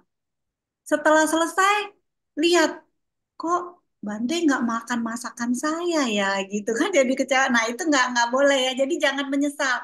Setelah kita berdana memberi, ya udah itu udah kita kasih ke biku sangha, ya miliknya biku gitu, bukan milik kita lagi gitu. Jadi makanan yang kita masak, ya misalnya Bantenya mau makan yang lain ya nggak apa-apa gitu ya. Jadi memang udah kita berikan ya, kita dengan tulus, arti udah memberi sebelum berdana, saat berdana, setelah berdana, harus dengan hati gembira. Jangan menyesal ya, karena kondisi menyesal itu akan mengurangi gitu, mengurangi apa yang telah kita danakan, apa yang kita dapat gitu. Dapat nggak dananya? Dapat gitu. Tapi ya maksudnya lebih maksimal jika kita melakukan dengan ketulusan hati sebelum, saat berdana, setelah berdana dengan hati gembira. Ya, mudah-mudahan terjawab Ibu Ros. Terima kasih. Iya, bagus sekali jawabannya, Bu. Kemudian berikutnya ada pertanyaan dari YouTube lagi. Ini masih dari Medula Oblong Lata 1. Silakan operator di-share pertanyaannya.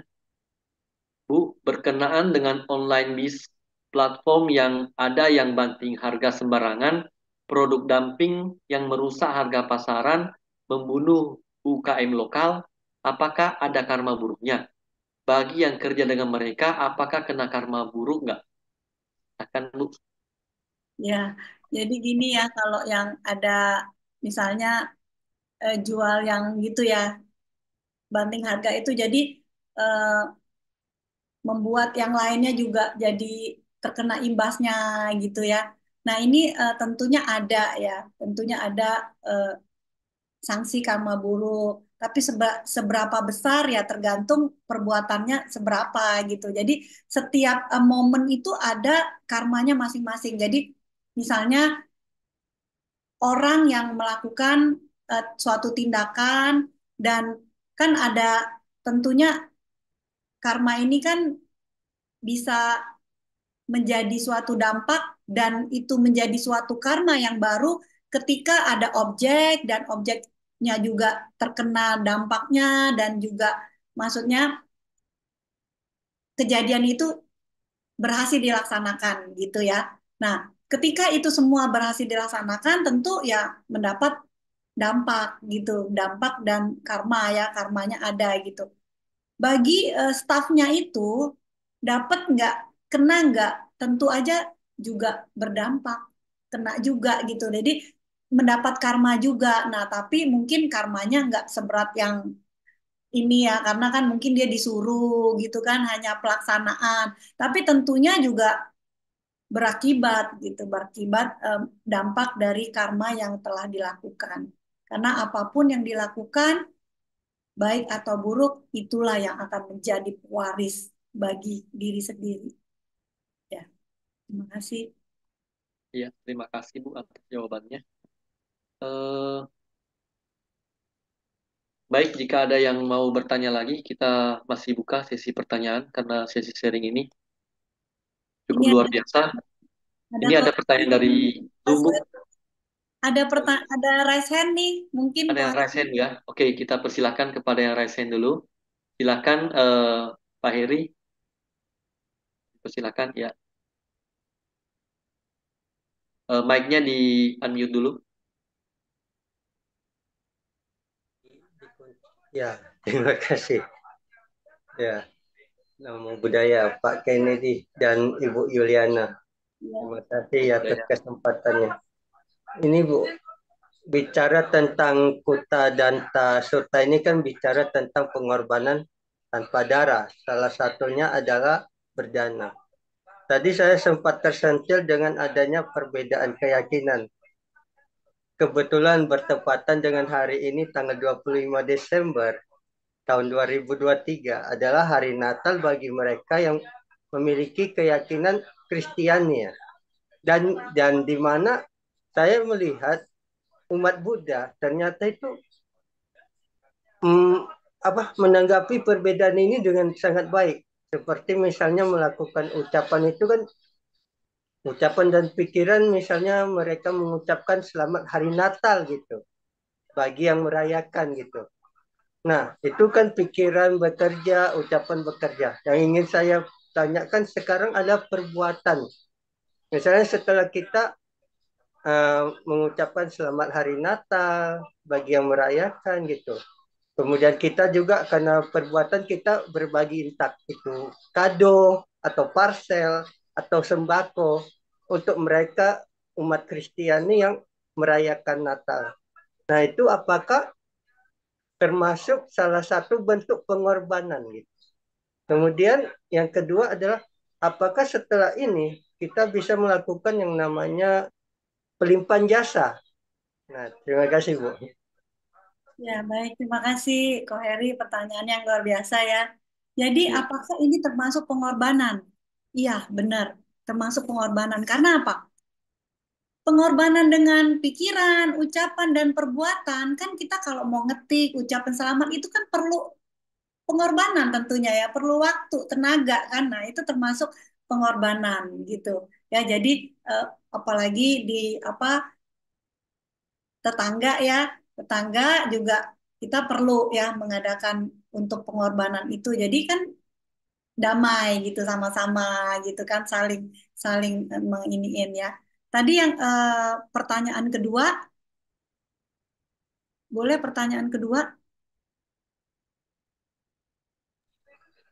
Gini, kan kalau di pelimpahan jasa dikatakan Hmm. apa namanya kebajikan yang saya lakukan di waktu yang lain atau saat ini dilimpahkan tuh. Nah, bagaimana ya cara melimpahkan? Karena ini kan kita berbaginya dengan umat yang keyakinan berbeda dengan kita. Itu apakah sama dengan kita berbagi dengan umat yang keyakinannya sama dengan kita? Apakah pelimpahan jasa ini tetap bisa dilakukan? Karena bagaimanapun tanggal 22 itu kan hari ibu ya. Ya, Bagi yang orang tuanya di masa lampau juga ada, di masa kini juga ada. Mungkin sudah tiada. Jadi harus melakukan yang namanya pelimpahan jasa gitu. Sementara kalau kita memberikan dana kepada yang keyakinan berbeda gitu. oh, ya. Apakah ini Mungkin bisa apakah gitu? mungkin apakah kebajikan seperti ini Ya, juga bisa dilimpahkan gitu ya? Ah ya betul. ya, Ya. ya. Baik, terima kasih pertanyaannya ya.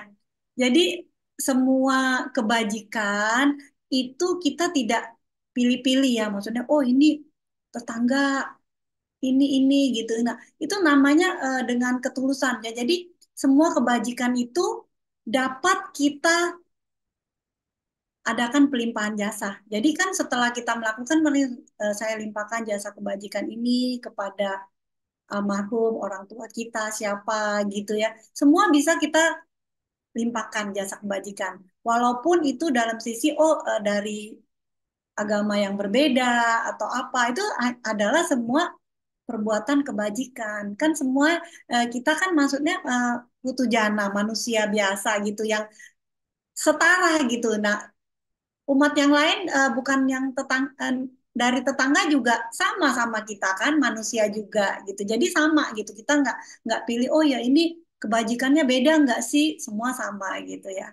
Jadi itu melalui pikiran, ucapan dan perbuatan yang kita lakukan semuanya bisa perbuatan baik kita bisa limpahkan jasa kebajikan itu. Ya, terima kasih ya, Pak Heri. Ya, bagus sekali jawabannya Bu ya.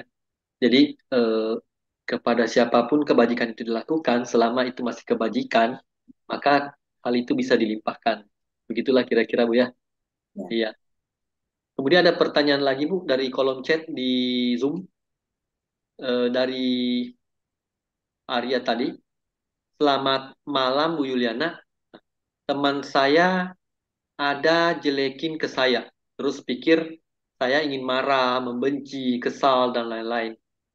Nah, bagaimana caranya saya bisa menghilangkan emosi marah, benci, kesal, dan lain-lain tersebut, Bu? Nah, eh, apa ini? Karma buruk karma buruk apa tidak? Oh, mungkin akan kena karma buruk apa tidak gitu, Bu. Ya. Maksudnya mungkin begini. Bagaimana cara menghilangkan emosi, marah, benci, dan kesal itu? Iya, silakan, Ya, Bu. baik, terima kasih pertanyaannya yang luar biasa. Jadi gini ya, kalau orang yang menjelekkan kita, ini sih gampang-gampang susah ya. Jadi kalau orang yang menjelekkan kita, kita bilangin terima kasih. Kamu sudah membuat karma buruk saya berbuah. Jangan ngomong ke dia dalam hati gitu ya. Dan kita tidak usah membalas lagi. Kenapa? Ketika kita diam, berarti karma buruk kita berbuah dan kita tidak membuat karma buruk yang baru. Kita tidak menciptakan karma buruk yang baru, udah lunas. Bilangnya terima kasih, karma buruk saya udah lunas sama kamu gitu. Jadi kehidupan yang akan datang nggak ketemu lagi sama dia, udah lunas gitu. Tapi ketika kita membalas lagi, itu kita membuat karma buruk yang baru buat diri kita gitu. Kalau dia yang um, membuat kita marah, menjelekkan kita itu urusan karma dia deh, karma dia bukan karma kita ya. Ketika kita membalas, itu yang membuat karma buruk baru buat diri kita. Jadi kita kan nggak mau dong membuat karma buruk lagi gitu kan. Jadi kita diam aja. Bagaimana caranya? Ya ini kita sadari aja. Dari, nah ini ada hubungannya dengan meditasi. Kalau bagi yang udah sering meditasi lebih gampang ya. Jadi kita sadari aja. Kita sadari bahwa ada rasa marah, asa benci, rasa kesal ketika kita diomelin, dijelekin. Kita sadari. Nah, ini ada rasa perasaan yang mau keluar, mau marah lagi. Jadi kita udah tahu nih, kita tahu oh ya, sadari aja oh ada marah nih. Kan dalam ajaran Sang Buddha timbul berlangsung lenyap. Jadi kita sadari oh ya, ada marah nih. Bentar lagi juga marahnya hilang. Udah, kita terbebas gitu. Ini ya, tapi dibilangin gampang nggak? Gampang. Susah nggak? Susah gitu. Jadi ajaran Sang Buddha itu udah komplit banget ya. Dana, sila, samadhi. Jadi kita harus melatih meditasi untuk apa? Untuk menjaga batin kita agar kita tidak bisa kesadarannya kuat. Jadi kita nggak membuat karma buruk yang baru gitu. Kan kalau misalnya kita marah lagi, ya kita jadi kesel nih gitu, marah nih, kesel gitu. Sadari aja, ada marah yang mau muncul pasti jantung kita deg-degan nih. Eh, Debarnya lebih kenceng. Kalau udah yang terbiasa ya, yang terbiasa. Jadi kita udah mau marah kita tahu nih. Oh, ada marah nih. Ya udah kita amati aja. Ketika marah itu muncul, berlangsung, ntar lenyap sendiri gitu. Kan semuanya terkena hukum anicca. Semua ya apa aja terkena hukum anicca gitu.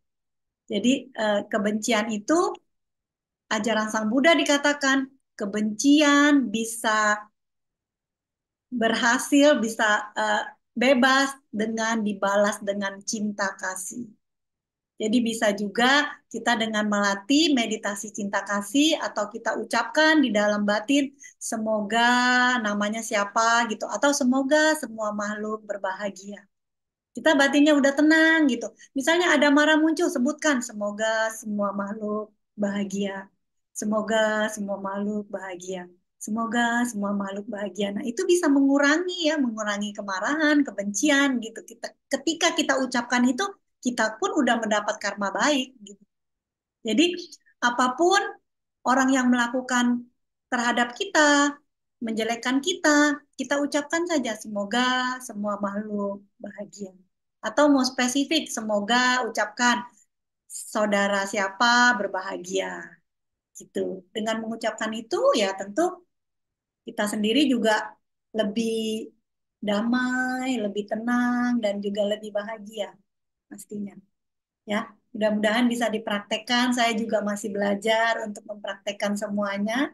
Dan yang paling penting latihan meditasi. Karena dengan meditasi itu bisa meningkatkan kesadaran kita, konsentrasi kita, agar kita tidak langsung mau marah itu nggak langsung ada remnya gitu, ada rem yang membuat kita tidak langsung mengeluarkan emosi kita, mengeluarkan marah kita, gitu ya. Semoga terjawab pertanyaannya. Iya, inilah juga yang merupakan tantangan kita sebagai Buddhis, Bu ya. Iya, Kadang-kadang damai itu kedengarannya indah, tapi begitu kita menghadapi situasi itu, untuk mempraktekannya itu iya, butuh tantangan tertentu. Tapi bukan berarti tidak bisa, Bu ya. Bisa, iya, hanya benar. butuh latihan. Ini saya ada mau cerita ya. Jadi minggu lalu, ini pengalaman saya dan saya sudah praktekkan. Minggu lalu saya mau naik mobil. Itu satpam di kantor saya, kaki saya tuh masih, ini mobil nih, kaki saya masih belum masuk, dia udah dorong mobilnya nutup pintunya gitu. Maksudnya baik untuk membantu nutup pintu. Tapi kenyataannya kaki saya bengkak sampai 3 hari. Itu juga karena saya eh, udah berasa kan, maksudnya didorong gitu. Kalau misalnya didorong sampai habis itu bisa patah itu kaki saya gitu kan. Nah, apa yang saya lakukan? Saya berterima kasih. Saya bilang terima kasih ya. Saya bilang gitu. Sampai dia kaget. Saya ke kantor 3 hari dengan kaki dibalut karena bengkak gitu. Jalannya sampai pincang-pincang. Itu minggu kemarin saya benar-benar gitu dan satpamnya kemudian itu staff kan bisa saja kan kalau mau marah-marah gitu kan. Nah, stafnya naik ke atas ruangan saya dan dia sampai bersujud gitu. Maaf ya Bu, maaf. Saya bilang nggak usah, nggak apa-apa gitu. Saya juga sudah terima kasih kepada kamu gitu. Nggak bilang, oh ya karma buruk saya berbuah, enggak gitu. Saya cuma bilang udah nggak apa-apa. Saya udah maafin gitu aja. Udah, kan beres jadinya kan. Gampang nggak? Nah, ini perlu latihan ya, perlu latihan tentunya. Ketika kesadaran kita udah kuat, kita ada rasa marah, nggak ada rasa kesel, nggak pasti. Pasti ada gitu. Sadari aja, oh ini ada rasa kesel ya udah gitu. Kaki saya sampai bengkak ya, saya sampai suami saya sempet bilang udah kamu ronsen aja, ada retak atau enggak gitu kakinya. Saya bilang nggak apa-apa, coba saya dulu sampai 3 hari, kalau udah mending ya udah saya nggak ke dokter gitu. Dan ternyata 3 hari karena setiap hari itu dikompres air dingin, dikompres lagi tiap kali di kantor juga dikompres pakai arak gitu. Nah itu jadi ya ini pengalaman saya yang mungkin bisa bisa dipahami ya karena nggak gampang sebenarnya untuk kaki yang udah bengkak begitu untuk nggak marah tuh nggak gampang. Tapi saya melakukan itu. Ini semua saya ini kenyataan ya, bukan saya mengada-ngada, tapi ini kenyataan yang saya alami minggu kemarin. Ya mudah-mudahan ini bisa menambah untuk menjadi semangat agar ketika kita dijelekan juga bisa menahan emosi untuk tidak marah. Ya, terima kasih. Iya, bagus sekali sharingnya, Bu ya.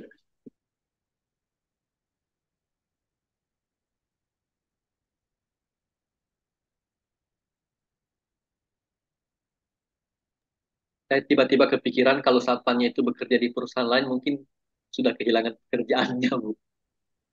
Iya. Mengingat mengingat Ibu juga merupakan seorang pengusaha, eh, mungkin bisa sharing sedikit, Bu, bagaimana kita bisa mengajak staf kita, karyawan kita untuk fokus dan semangat bekerja. Karena kebanyakan dari staf dan pegawai itu mereka hanya bekerja itu hanya tahu datang, pulang, akhir bulan gajian, tidak peduli apakah perusahaan itu maju atau tidak, tidak peduli. Nah, kita yang sebagai pemilik pemilik toko atau perusahaan itu, apa yang harus kita lakukan? Mungkin bisa di-share sedikit, Bu, mumpung kita bertemu pada kesempatan ini. Silakan. Baik, terima kasih. Pertanyaannya yang luar biasa ya. Jadi kalau misalnya kita itu baiknya ya, kita sebagai pimpinan, kita itu yang pertama adalah memberi contoh. Itu yang paling penting. Jadi memberi contoh dulu kepada mereka bahwa oh iya, kerjanya tuh harus begini. Jadi kita datang tepat waktu gitu kan. Itu suatu contoh yang membuat stafnya itu bisa, oh iya ya bener ya, ini contoh yang baik ya.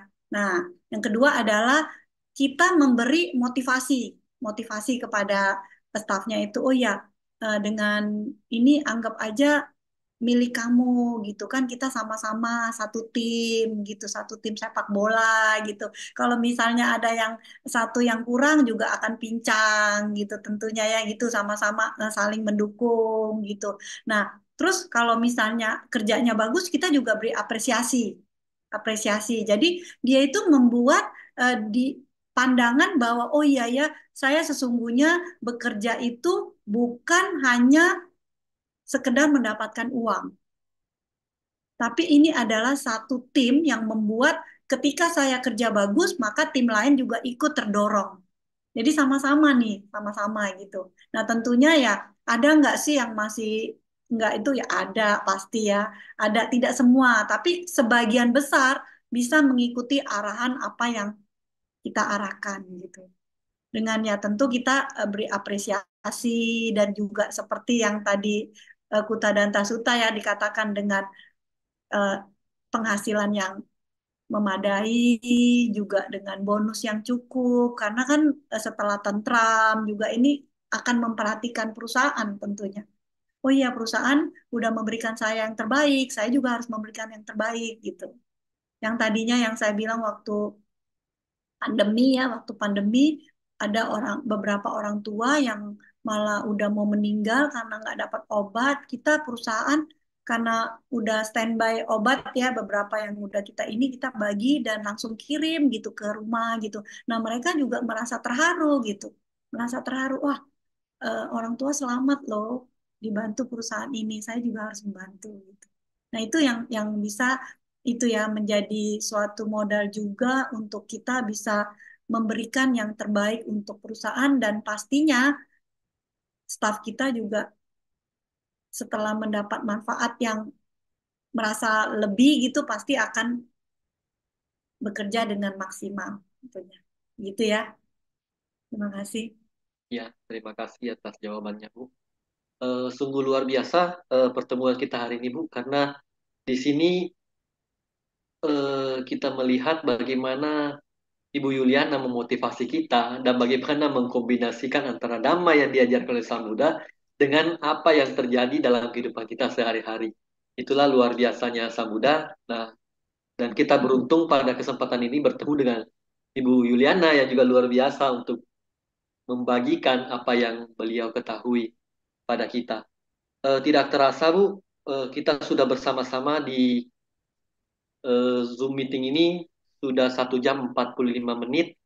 Mungkin kita akan masuk ke dalam sesi berikutnya. Oh, masih ada satu pertanyaan terakhir mungkin, Bu. Satu pertanyaan dari Saudara Arya. Ini mungkin pertanyaan terakhir sebelum kita tutup dengan closing statement. Eh, saya mau tanya satu lagi, Bu. Bagaimana cara saya bisa berangkat kuliah tepat waktu, masuk kuliah, terus saya bisa terus apa bisa tidak menghilangkan telat masuk kuliah? Oh, jadi bagaimana caranya supaya ini tadi berhubungan dengan pertanyaan yang bangun pagi itu, Bu ya. Bangun pagi itu, nah ini pertanyaan lanjutannya.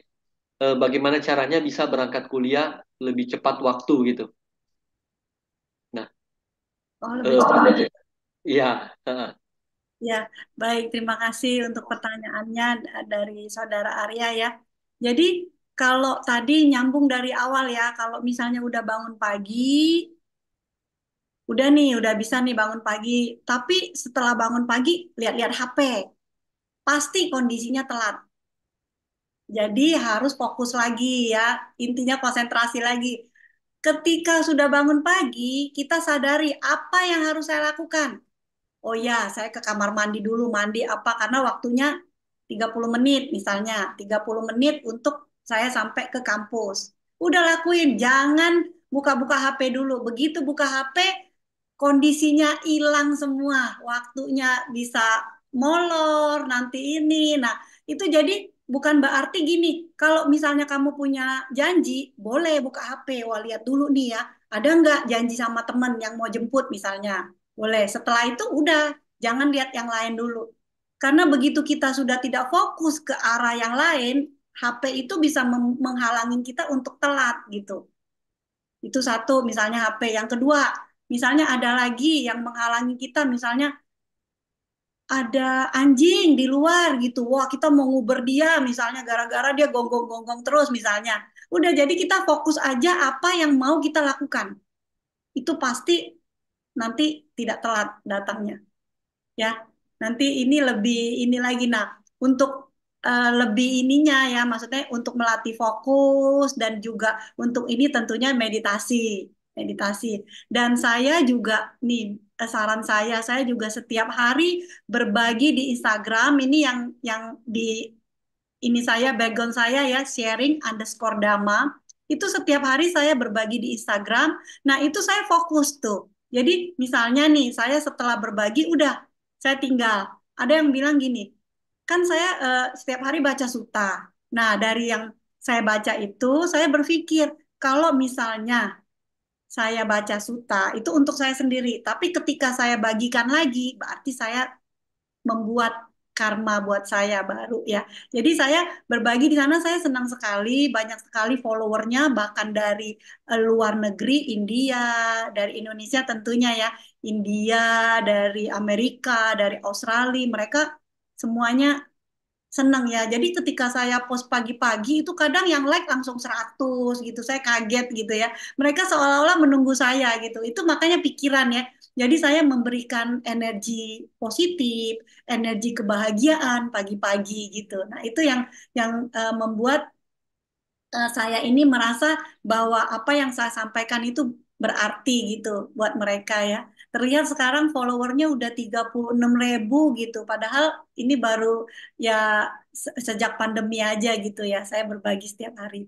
Nah ini juga yang bisa membuat tadi kuliah nggak telat gitu ya. Jadi sharing dhamma saya lakukan itu hanya 10 sampai 15 menit udah saya tinggal gitu.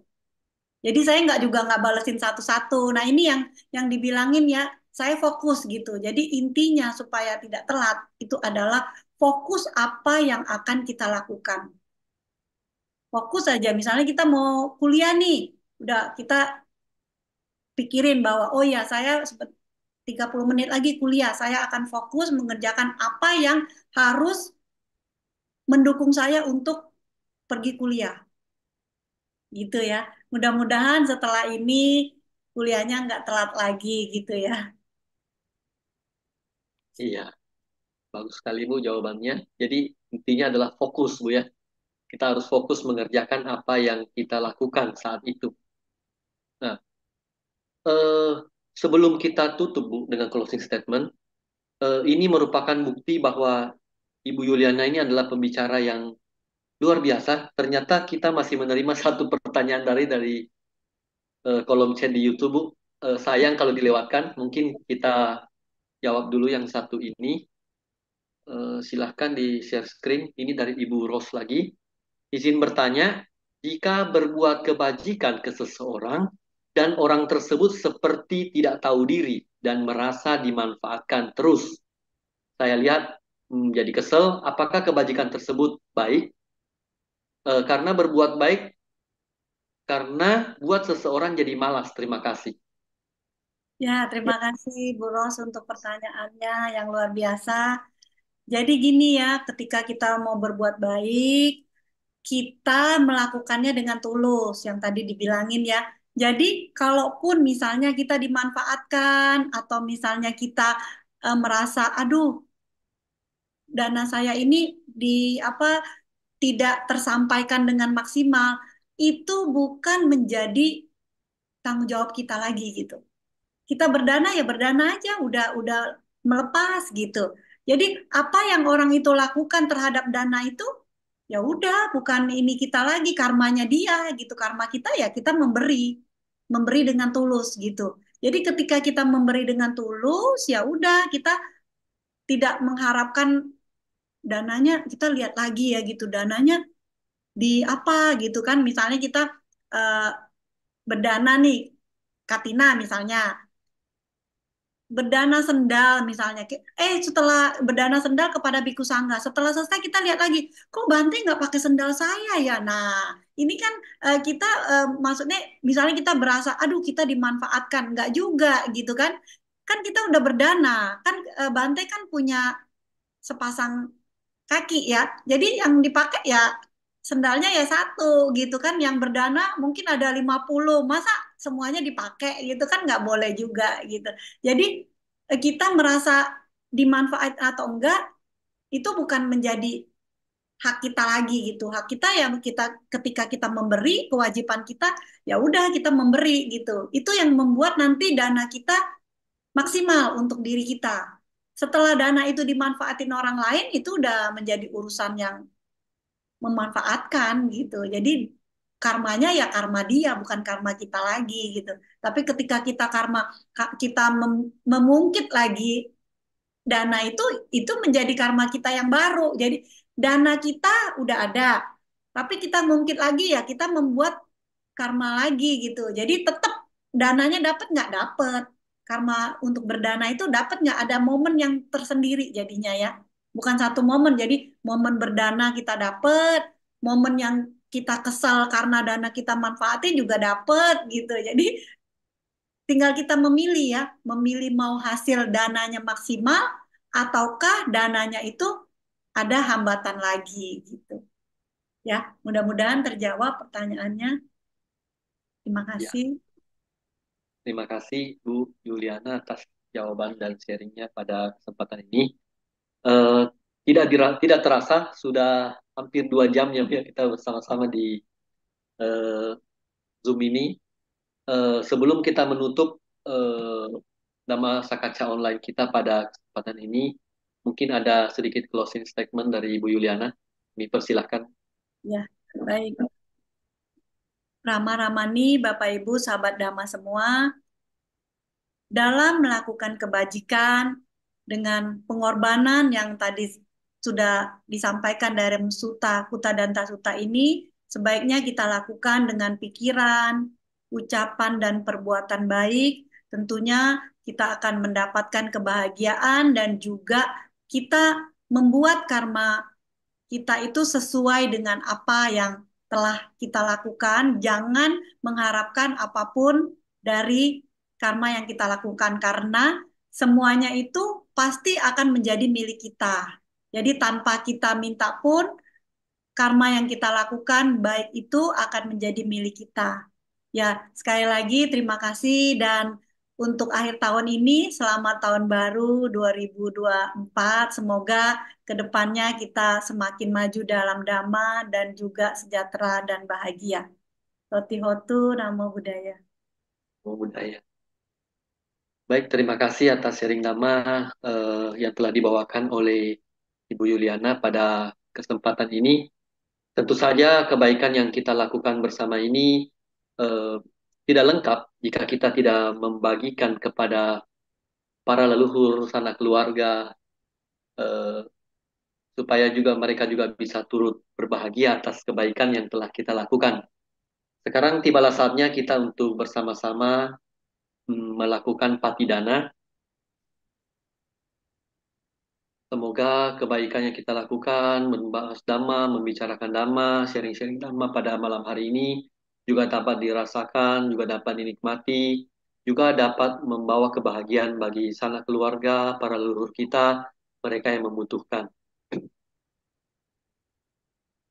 Punya sida nikatassa yananya nikata nimete sanca bagino hontu sattananta pamanaka ye piya gunawanta camayang mata pita dayodit Thame capyaditha wa anye Catawerino satta titanti lokasming te bumma catuyo nika pance kacatuo kara sangsaranta bawa bawe nyatang ye patidaname anumodana Anumodantu te sayang ye cimang na pajananti dewa te sang niwe dayu maya dinana punyanang anumodana he tuna sabe satta sada hontu awera Sukhajiwino kema padan capa pontu te sa sa si jatang supa sadu sadu sadu. Moderator, boleh saya pelimpahan jasa dengan menyebutkan kalimat gitu? Bisa ya? Boleh, boleh. Silakan. Baik, kita bersikap anjali, Bapak Ibu, sahabat Dhamma, kita akan pelimpahan jasa dengan kebajikan yang telah kami lakukan malam hari ini, baik yang ada di Zoom maupun yang ada di rumah. Semoga mengkondisikan kebahagiaan dan kesejahteraan hingga tercapainya nirwana. Kami berbagi berkah kebajikan ini kepada kedua orang tua, guru, saudara, sahabat, semua mendiang, semua dewa, dan semua makhluk. Semoga semua makhluk hidup berbahagia. Sadu, sadu, sadu. Namo Dana.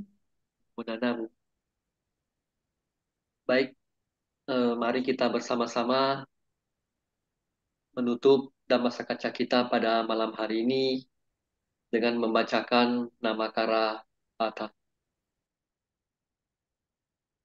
Arahang Samma Sambuddho Bhagawa Buddhang Bhagawantang Abhiwademi Vakato Bhagavata Dhammo Dhammang Namasami Supatipanno Bhagavato Sawaka Sangho Sanghang Namami.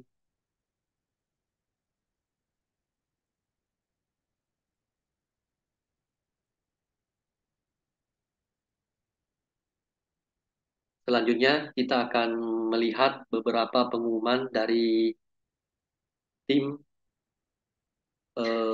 Dhammasakaca Online yang diadakan oleh KBTI Keresidenan Besuki.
Baik, demikianlah pengumuman yang disampaikan oleh tim Dhammasakaca Online yang diadakan oleh KBTI Keresidenan Besuki dan Dhamma Meta Jember.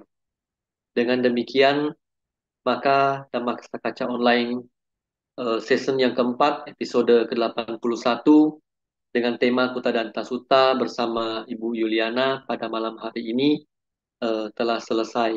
Semoga apa yang kita lakukan bersama dapat membawa kesejahteraan dan kebahagiaan bagi kita untuk selama-lamanya. Terima kasih Ibu Yuliana telah sharing bersama kita pada malam hari ini. Ya, makasih. Makasih Bapak Ibu, Rama Ramani, teman-teman semua ya. Ya, terima kasih Bu.